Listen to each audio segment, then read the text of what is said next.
Have you ever watched a friend chase someone who's clearly out of their league, offering everything they have while getting nothing but rejection in return?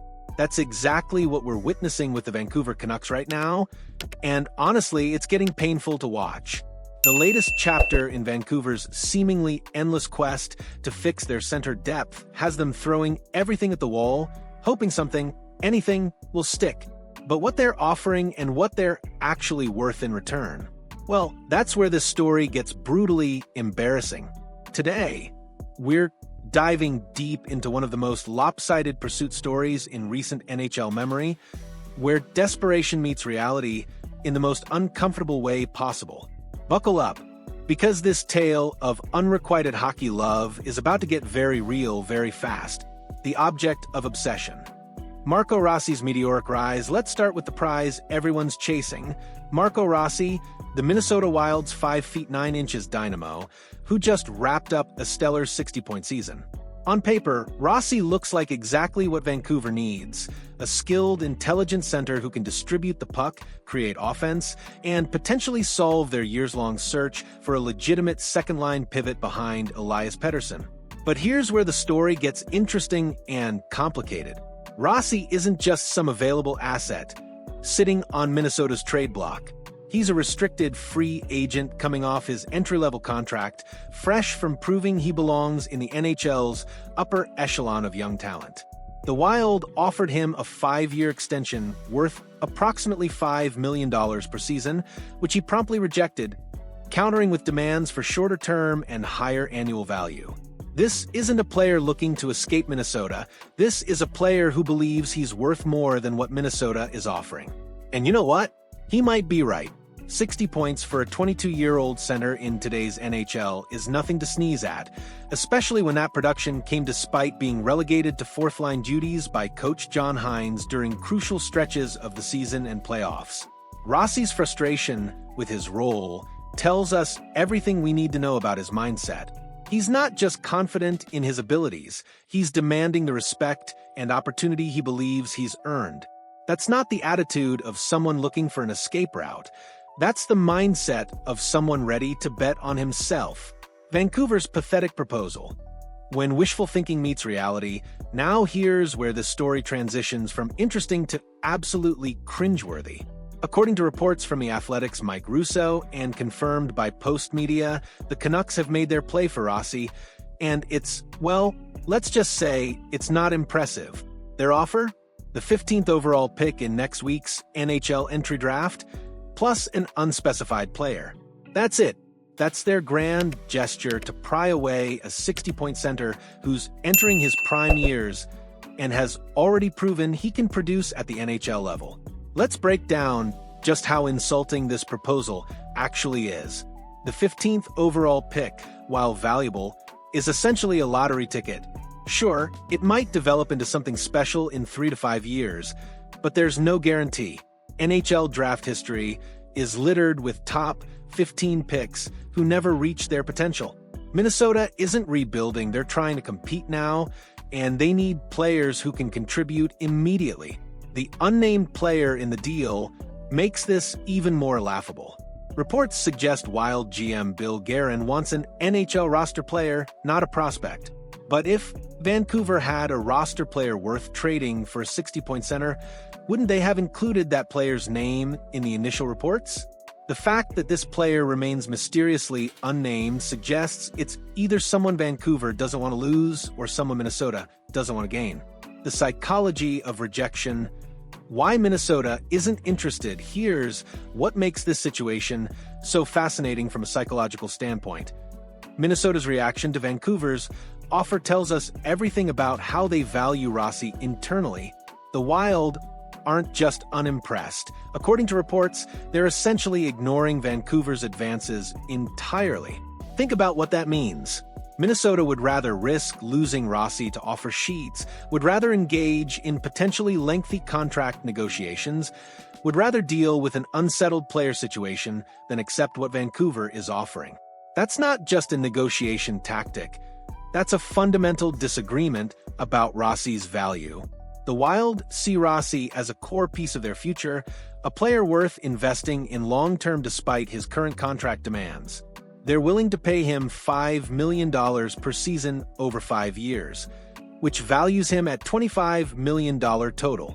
Vancouver's offer of a mid-first-round pick and a mystery player doesn't come close to matching that internal valuation. This disconnect reveals something crucial about Vancouver's approach to team building. They're still thinking like a team that can acquire talent on the cheap, that can find diamonds in the rough through clever trades. But the reality is that proven NHL talent costs proven NHL value in return, and Vancouver simply doesn't have the assets Minnesota wants. The roster reality: what Vancouver actually has to offer. Let's be brutally honest about Vancouver's situation. If they had compelling trade assets that could land a player like Rossi, they wouldn't be in this position in the first place. Their roster is essentially divided into two categories: players they can't afford to trade and players other teams don't want. Quinn Hughes? Untouchable, and rightfully so. Elias Pettersson? The whole point of acquiring Rossi is to complement him, not replace him. JT Miller? Possible, but his contract and recent playoff performance might make other teams hesitant. Brock Boeser? Maybe, but he's dealing with his own contract uncertainty. After that, Vancouver's tradable assets become significantly less appealing. They have prospects, sure, but Minnesota already rejected the prospect angle. They have draft picks, but we've seen how the Wild value those. They have role players, but why would Minnesota trade a 60-point center for depth pieces? This is the fundamental problem with Vancouver's pursuit of Rossi. They want something they can't afford and don't have the currency to purchase. It's like walking into a luxury car dealership with a bag of quarters and expecting to drive home in a Ferrari. The broader implications.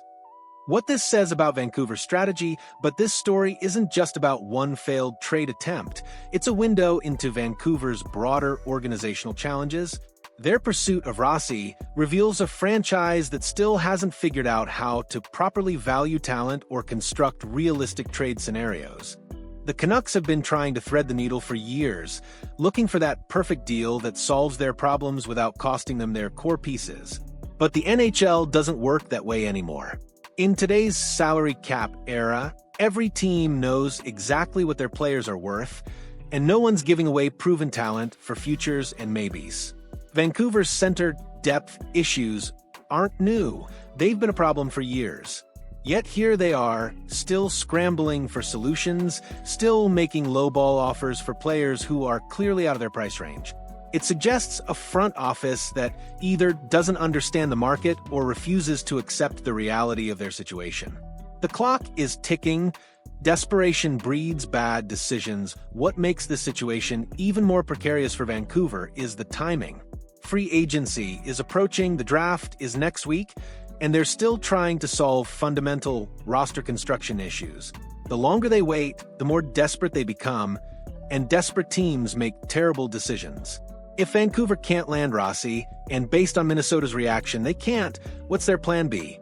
Do they overpay in free agency for a lesser center? Do they trade away future assets for rental players?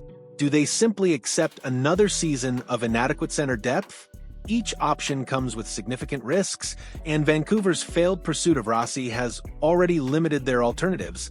Other teams now know the Canucks are desperate for center help, which means any future negotiations will start from a position of weakness. The harsh truth: sometimes you just can't afford what you want at the end of the day. This story isn't really about Marco Rossi or even the Vancouver Canucks. It's about the fundamental reality of professional sports economics. Sometimes you simply can't afford what you want, no matter how badly you need it. Vancouver needs a center like Rossi, but they don't have the assets to acquire him. Minnesota has a center like Rossi, but they don't need what Vancouver is offering. It's a classic market mismatch, and no amount of wishful thinking or creative packaging is going to bridge that gap.